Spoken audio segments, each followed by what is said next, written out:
Good morning students, welcome to the Neeles academy. आज जो है हम इंडियन पॉलिटी या मैं बोलूँ इंडियन कॉन्स्टिट्यूशंस के सोर्स ऑफ इंडियन कॉन्स्टिट्यूशंस के सब्जेक्ट को हम डिस्कस करने वाले हैं, जो कि आप सभी स्टूडेंटों के लिए बहुत इंपॉर्टेंट होने वाला है। तो वो स्टूडेंट जो यूपीएससी की तैयारी कर रहे हैं या पीएससी की तैयारी कर रहे हैं या किसी भी सिविल सर्विस एग्जाम्स की तैयारी कर रहे हैं, इवन आप एसएससी की सीजीएल की तैयारी कर रहे हैं, बैंक पीओ आईबीपीएस किसी की भी एग्जाम्स की आप यदि तैयारी कर रहे हैं, तो उसके लिए आज का वीडियो आप सभी स्टूडेंटों के लिए बहुत इंपॉर्टेंट होने वाला है। तो आज हम पढ़ने वाले हैं भारतीय संविधान के स्रोत आखिरकार कहां से लिए गए हैं। तो सबसे पहले हम बात करेंगे भारतीय शासन अधिनियम 1935 यानी कि भारतीय शासन अधिनियम 1935 से आखिरकार कितना भाग जो है अनुच्छेद को कवर किया गया है। में सबसे ज्यादा जो 2/3 भाग है वो प्रभावित होगा, जिसमें लगभग 200 अनुच्छेद इस अधिनियम के अंतर्गत आते हैं। ठीक है, तो हम चलते हैं, आखिरकार देख लेते हैं और इसकी जो है मैं आपको लास्ट में ट्रिक भी बताऊंगा, जो कि आप सभी स्टूडेंटों के लिए बहुत इंपॉर्टेंट होने वाली है। तो ये वीडियो आप लोग अंत तक जरूर देखिएगा। पहले हम थोड़ा सा ओवरव्यू ले लेंगे, ठीक है ना, इसके बारे में चर्चा करेंगे, यानी कि अधिनियम के बारे में बता देंगे आखिरकार कौन कौन से 200 अनुच्छेद इसके अंतर्गत आते हैं, देन फिर इसकी ट्रिक बताते हैं। तो चलते हैं हम सबसे पहले इसमें क्या लिख लेते हैं इस अधिनियम में कि सबसे ज्यादा 2/3 भाग प्रभावित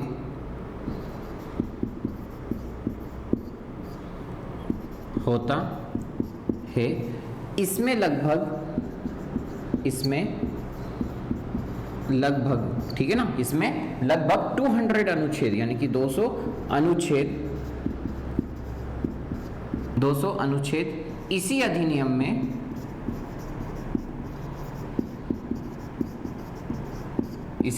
अधिनियम में जोड़े गए हैं, इसी अधिनियम में जोड़े गए हैं। ठीक है, तो ये इसके मेन पॉइंट थे। अब चलिए हम इसकी मुख्य जो पॉइंट है उसकी हम चर्चा कर लेते हैं, जिसे हम बोलते हैं मुख्य बातें निम्न हैं।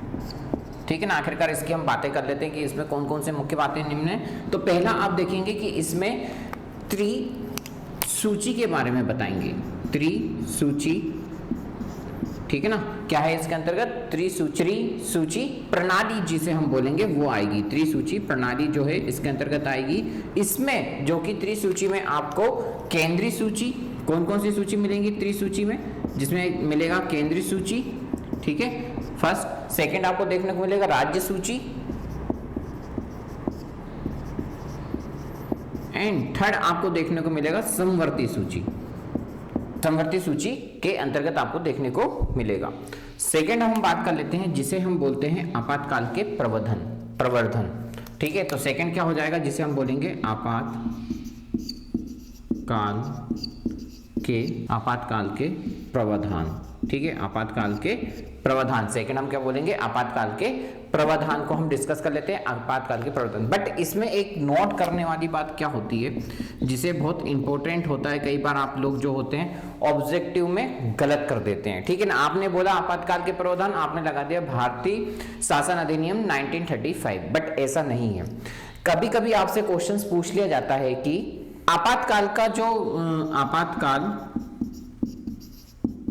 ठीक है, क्या क्वेश्चन पूछ लेते हैं, आपातकाल या मैं बोलूं आपातकाल के समय मूल अधिकारों की हम बात करें। ठीक है, आपातकाल के समय मूल अधिकारों का निलंबन कहां से लिया गया है, तो ये जर्मनी से लिया गया है। ठीक है, कहां से लिया गया है, जर्मनी से। ये इंपॉर्टेंट आप याद रखिएगा, जर्मनी से लिया गया है। ठीक है, तो आप ये चीज जो है बहुत इंपॉर्टेंट है लाइन, कि आपातकाल के समय जब मूल अधिकारों का जब निलंबन कर देते हैं या डिस्ट्रॉय कर देते हैं, तो वो कहां से लिया गया है, तो वो जर्मनी से लिया गया है। इसके अंतर्गत आपातकाल के प्रावधान के अंतर्गत ये क्वेश्चंस बहुत इंपॉर्टेंट, ये कई बार आप लोगों से पूछा गया है। ठीक है, तो आप याद रखिएगा कि जर्मनी से लिया गया है। बाकी जितने भी आपातकाल आएंगे वो भारतीय शासन अधिनियम 1935 के तहत ही आपको देखने को मिलेंगे। थर्ड हम बात कर लेते हैं, थर्ड की आखिर पहला क्या हो गया हमारा, त्रिसूची। त्रिसूची में आ गए हमारे त्रिसूची प्रणाली, सेकंड हो गया आपातकाल के प्रावधान। थर्ड आ जाएगा राज्यपाल का पद। राज्यपाल का पद जो रहेगा वो थर्ड आपको देखने को मिलेगा। फोर्थ के अंतर्गत आपको क्या देखने को मिलेगा, जिसे हम बोलेंगे न्यायिक व्यवस्था। अब भारत में यदि हम बात करें न्यायिक व्यवस्था की, तो भारत में न्यायिक व्यवस्था कैसी है, तो वो एकीकृत न्याय व्यवस्था है, ठीक है ना। तो ये भी इंपॉर्टेंट फैक्टर आपको याद करना पड़ेगा एज ए नोट में, कि भारत में हम न्याय व्यवस्था की बात करें तो कैसी व्यवस्था है, एकीकृत। तो एग्जाम्पल क्या हो जाएगा इसका, ऐसा बोल दें तो वो हो जाएगा एकीकृत न्याय व्यवस्था। एकीकृत न्याय व्यवस्था जैसे कि हम कई बार ट्राइंगल के रूप में आप देखते हैं, ये हमारा ट्राइंगल हो गया, ठीक है। तो सबसे पहले क्या जाएगा, नीचे से हम ऊपर जाएंगे तो सबसे पहले क्या जाएगा, लोअर कोर्ट। सेकंड आप किसे बोलेंगे, जिसे हम बोलेंगे हाई कोर्ट। एंड थर्ड हमारा हो जाएगा सुप्रीम कोर्ट।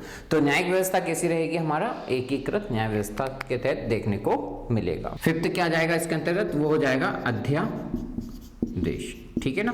अध्यादेश जितने भी लाएंगे वो भारतीय शासन अधिनियम 1935 के तहत आपको देखने को मिलेगा।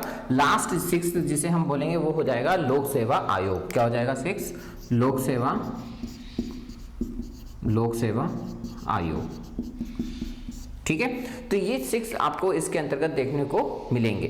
अब हम चूंकि कई बार जो होते हैं कई स्टूडेंट भूल जाते हैं कि आखिरकार इन अधिनियमों को कैसे हम याद करें, तो इसकी है ट्रिक होती है, ठीक है ना। अब हम इसकी बात कर लेते हैं ट्रिक की।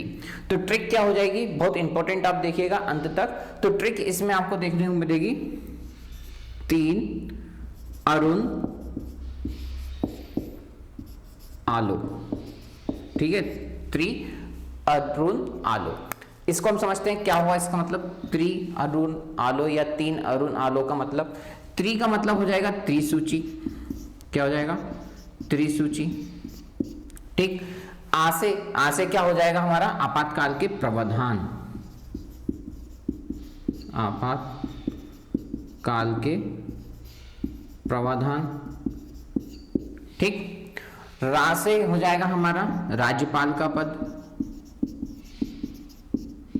राज्यपाल का पद, डन। ना से हो जाएगा हमारी न्यायिक व्यवस्था।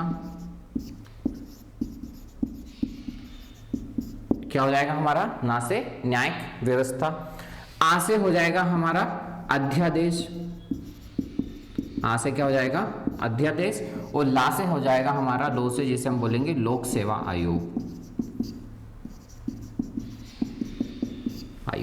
ठीक है। तो इस प्रकार से जो है आप लोग इसको आप याद कर सकते हैं। इस पूरी सूची को आप सिंगल वर्ड्स में 3 अरुण आओ के रूप में आप इस ट्रिक को याद कर सकते हैं। तो ये वीडियो आपको कैसा लगा, प्लीज वीडियो को like, comment, share and subscribe करना बिल्कुल ना भूलिएगा। Thank you so much.